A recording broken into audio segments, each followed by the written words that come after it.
مسائل آتے ہیں کہ جو بچے نئے نئے دین کی طرف آتے ہیں وہ پیرنٹس کا یہ خدشہ ہوتا ہے کہ بہت ایکسٹریم پہ نہ چلے جائیں، اور پیرنٹس کی یہ شکایت ہوتی ہے کہ وہ بہت زیادہ ہارش ہو گئے ہیں، بہت زیادہ ایکسٹریم ہو گئے ہیں، ایکسٹریم پہ چلے گئے ہیں وغیرہ وغیرہ۔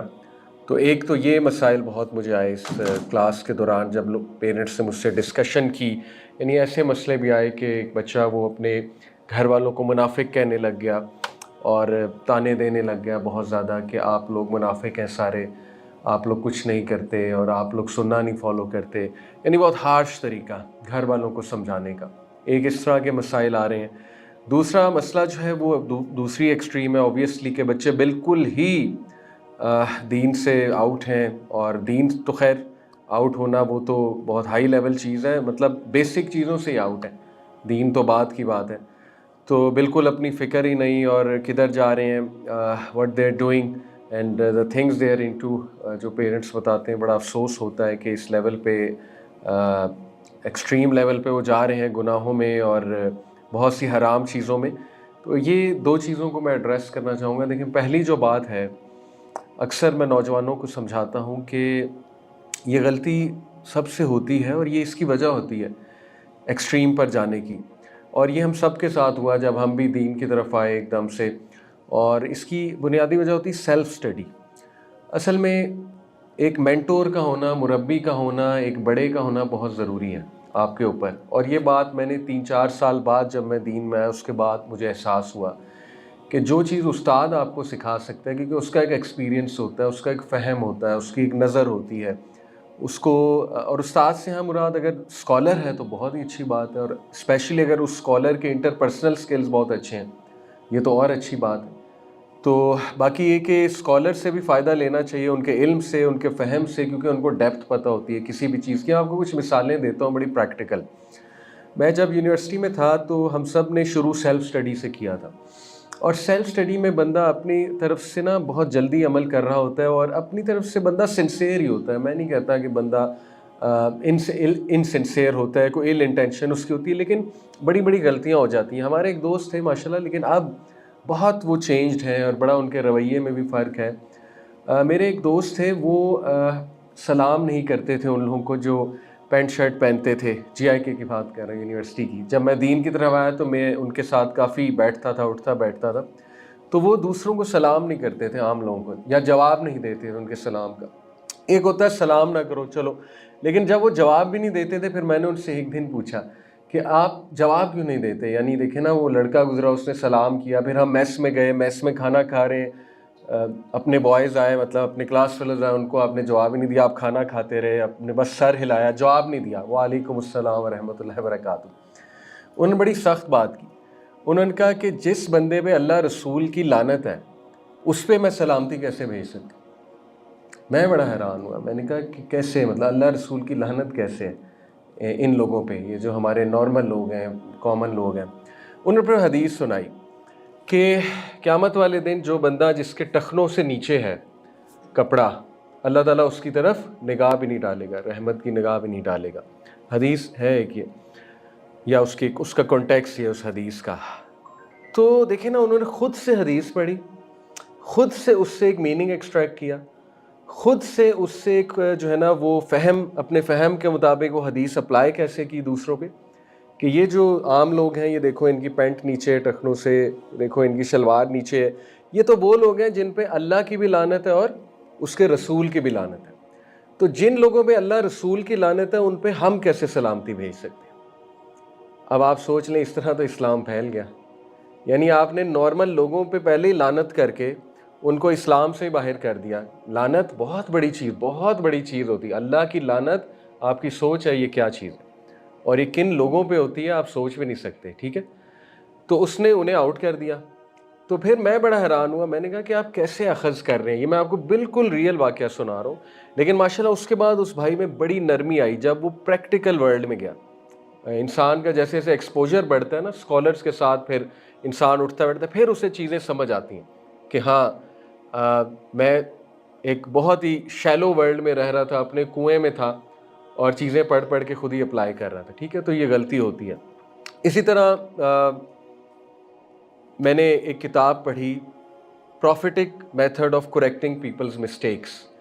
یہ بڑی خوبصورت کتاب ہے, آپ سب کو پڑھنی چاہیے, اسپیشلی جو لوگ دین کی طرف آئے ہیں. شیخ صالح المنجد کی کتاب ہے, prophetic method of correcting people's mistakes. ٹھیک ہے, اس میں وہ ایک بہت خوبصورت اصول بیان کرتے ہیں. وہ کہتے ہیں کہ دیکھیں, کبھی کبھی ہم ایک چیز پڑھتے ہیں اور اس کو ایز اٹ از اپلائی کرتے ہیں جو پروفٹ صلی اللہ علیہ وسلم کی چیز ہوتی ہے. مثال کے طور پہ پروفٹ صلی اللہ علیہ وسلم نے ایک صحابی کو دیکھا یا ایک شخص کو دیکھا کہ وہ الٹے مطلب پیٹ کے بل وہ سو رہا ہے مسجد میں.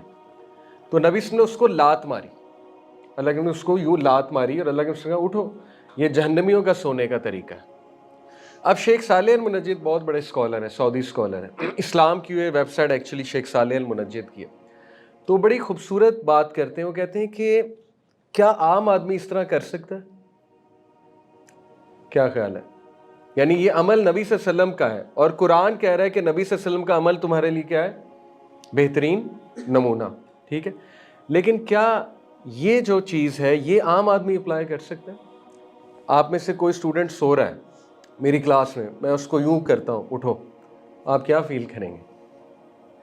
شاید آپ مجھے معاف کر دیں, ٹھیک ہے, ایک یہ سمجھ کے یار چلو علی بھائی ہمارے ٹیچر ہیں, ایک لیکچر دیتے ہیں, دائی ہیں وغیرہ وغیرہ. لیکن سوچیں عام آدمی آپ کو یوں کرے, آپ کیا کریں گے؟ لڑائی ہو جائے گی. ٹھیک ہے, تو ینگسٹرز کو سمجھنا چاہیے کہ نبی صلی اللہ علیہ وسلم کا ایک سٹیٹس تھا, ایک رتبہ تھا. نبی صلی اللہ علیہ وسلم یہ کر سکتے تھے. ٹھیک ہے, یہ میں اپنی بات نہیں کر رہا, شیخ صالح المنجد کی بات بتا رہا ہوں.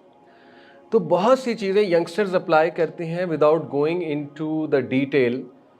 جیسے عمر بن الخطاب کی مثالیں دی جاتی ہیں کہ عمر الخطاب جو ہے وہ دیکھو انہوں نے اس تلوار نکال لی, انہوں نے یہ کیا, انہوں نے وہ کیا. بھائی آپ عمر بن الخطاب ہیں, آپ کا سٹیٹس کیا ہے؟ مطلب آپ کا رتبہ عمر الخطاب والا ہے. عمر بن الخطاب کو سب جانتے تھے, ان کے تقوی کو سب جانتے تھے, ان کے سٹیٹس کو سب جانتے تھے, ان کی طبیعت کو سب سمجھتے تھے, ان کی قربانیوں کو سب جانتے تھے. آپ کیسے عمر الخطاب کا وہ والا عمل لے کے کہ انہوں نے جہاں پہ بہت سختی سے کسی سے بات کی ہے یا بہت تلوار نکال لی جیسے, وہ عمل لے کے آپ کیسے اپلائی کر سکتے ہیں؟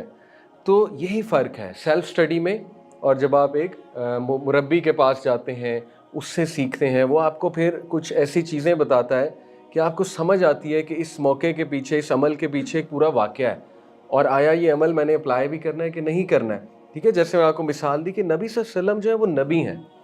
اب دیکھیں نا, نبی صلی اللہ علیہ وسلم جو ہے وہ ایک بار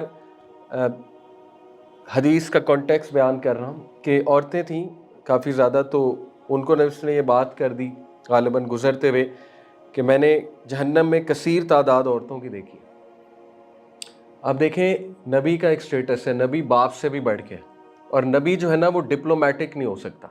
جیسے ایک ڈاکٹر ہے, ایک بہت اچھا ڈاکٹر آپ کو یہ تو نہیں کہے گا نا نہیں آپ کو کینسر نہیں ہے یا آپ کو ڈائبٹیز نہیں ہے. کیا خیال ہے؟ وہ یہ تو نہیں کہے گا آپ کو, وہ تو کہے گا کہ آپ کو سٹیج 4 ہے تو آپ جو ہے نا وہ ذرا دھیان کریں. سیدھی سی بات ہے. ٹھیک ہے, تو نبی کی کتنی بڑی ذمہ داری ہے, آپ سوچیں کتنی بڑی ذمہ داری ہے. نبی کا کام ہی یہ ہے کہ لوگوں کو وارن کرنا, اور کتنی بار مردوں کو ایسے وارن کیا ہے اللہ کے نبی نے. ٹھیک ہے, اب دیکھیں یہ بات نبی نے عورتوں کو کر دی, اور نبی نے جو دیکھا وہ بیان کر دیا, سیدھی سی بات ہے, سچائی بیان کر دی. لیکن دین اگین بات یہی ہے کہ کیا ایک عام آدمی جاتے جاتے اسی طرح مثال طور پہ میں یہاں ڈولمین مال جاؤں اور 10 لڑکیاں بیٹھی ہیں, میں انہیں جا کے کہہ سکتا ہوں کہ آپ سب جہنمی ہیں؟ نعوذ باللہ. یا آپ سب جو ہے نا آپ کی کثیر تعداد جہنم میں جائے گی. کین آئی سے دیٹ ٹو دیم؟ تو یہ جو ہے نا حکمت بہت بڑی چیز ہے. اور امام شافعی رحمہ اللہ, ان کی مدر نے جب انہیں علم حاصل کرنے بھیجا, بڑا مشہور واقعہ ہے, تو انہوں نے جب وہ واپس آئے ان سے پوچھا آپ نے کیا سیکھا ہے؟ دروازے پہ ہی کھڑے تھے, والدہ ان کی بڑی ذہین تھی, تو انہوں نے کہا کہ میں نے علم اور ادب سیکھا ہے. تو ان کی والدہ نے کہا واپس چلے جاؤ, آپ نے کچھ نہیں سیکھا. بڑی سختی کی ان سے, تو بڑا پریشان ہوئے, حیران ہوئے, واپس چلے گئے اپنے استاد کے پاس. کہا کہ تو مجھے انٹر ہی نہیں ہونے دیا. تو استاد مسکرائے, انہوں نے کہا پہلے ادب کہنا پھر علم کہنا, اور پھر انہوں نے ایسے ہی کیا, کہا کہ ادب اور علم سیکھا ہے, آداب اور علم سیکھے, تو پھر والدہ نے انٹر ہونے دیا. بڑا مشہور واقعہ.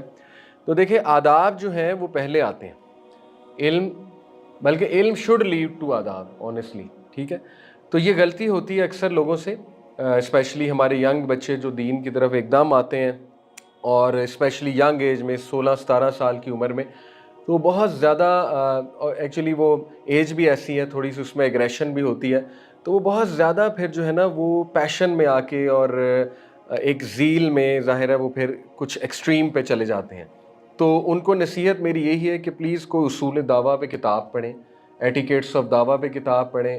یہ کتاب میں نے ریکمینڈ کی، prophetic method of correcting people's mistakes, ٹھیک ہے، اس کا مطالعہ کریں اور دین کی روح کو سمجھیں۔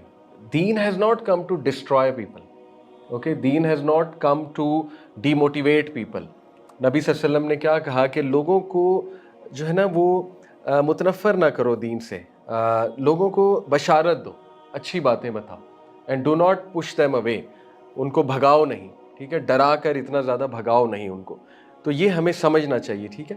پہلی چیز یہ کہ ہمیں اللہ نے امتاً وسط کہا ہے، امتاً وسطا، درمیانی nation, middle nation, moderate nation, ٹھیک ہے۔ تو ہمارے اخلاق میں بھی ماڈریشن ہونی چاہیے، آداب، ایوری تھنگ جو ہے وہ نبوی اخلاق کے مطابق ہونے چاہیے، ٹھیک ہے۔ تو یہ چیزیں ہمارے ینگسٹرز کو سمجھنی چاہیے اور انہیں سیرت کا مطالعہ اس لیے کرنا چاہیے۔ میں انہیں بار بار یہ نصیحت کرتا ہوں کہ قرآن کے ساتھ سیرت بھی پڑھیں۔ اور ہوتا کیا ہے، ینگسٹر سب سے پہلے کوئی عقیدے کی کتاب اٹھاتے ہیں، اور ویل اینڈ گڈ، عقیدہ از ویری امپورٹنٹ اور ریکمینڈیڈ ہے، ہائیلی ریکمینڈیڈ ہے عقیدہ بھی شروع میں پڑھنا، لیکن مسئلہ یہ ہے کہ وہ صرف عقیدہ ہی پڑھ رہے ہوتے ہیں اور وہ اس سے خود ہی ایکسٹریکٹ کر کے چیزیں پھر سب پہ فتوے لگا رہے ہوتے ہیں، یہ بھی غلط، یہ بھی غلط، یہ بھی جہنمی، یہ بھی گمراہ، اور ان میں سختی آتی جاتی ہے۔ پھر وہ ڈیبیٹس کرتے ہیں آن لائن، اور ڈیبیٹس کر کر کے دل اور سخت ہوتا ہے، ڈیبیٹس کر کر کے جو ہے نا وہ تزکیہ خراب ہوتا ہے، سیدھی سی بات ہے۔